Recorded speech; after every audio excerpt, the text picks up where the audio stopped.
1000 గొర్రెలు ఒక పక్క, ఒక మేక ఒక పక్క. ఎందుకు ఈ మాట చెప్తానంటే 1000 గొర్రెలు ఏం చేస్తాయంటే ముందురుండే గొర్రె తింటాంది, ముందురుండే గొర్రె పోతుంది అంటే దాని వెనుక ఇంకోటి అలాగే పోతుంటాయి. మేక పద్ధతి అట్లా కాదు. మేస్తుంది, పైకి లేసి చూస్తుంది అక్కడ ఇక్కడ ఏమున్నాయి ఏం లేదు, ఇంకా ఏడ మేత ఉంది అంటే అది పోతుంది, దాని వెనుక గొర్రె పోతుంది, అది పోతుంది, దాని వెనుక గొర్రె పోతుంది. గొర్రె సొంతంగా ఆలోచన చేసి ఎక్కడ మేత ఉంది ఏం కథ అని తలెత్తి చూడుకో.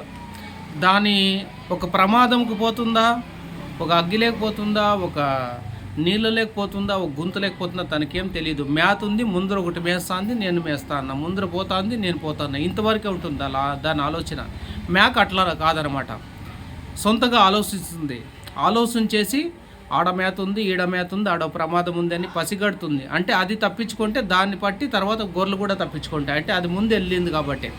మనుషుల్లో కూడా ప్రతి ఒక్కరు 1000 మంది ఉండేది ఒకటే, ఒకడు ఉండేది ఒకటే. 1000 మందిని నడిపించేవాడు ఒకడే, వాడే బుద్ధిమంతుడు. కొద్దిగా ఆలోచన చేసి ముందుకు పోయేవాడే బుద్ధిమంతుడు, సమాజానికి మేలు కొల్పేవాడే బుద్ధిమంతుడు. ఇది ఒక విషయం ప్రతి ఒక్కరు గుర్తుపెట్టుకోండి. జై శ్రీమన్నారాయణ.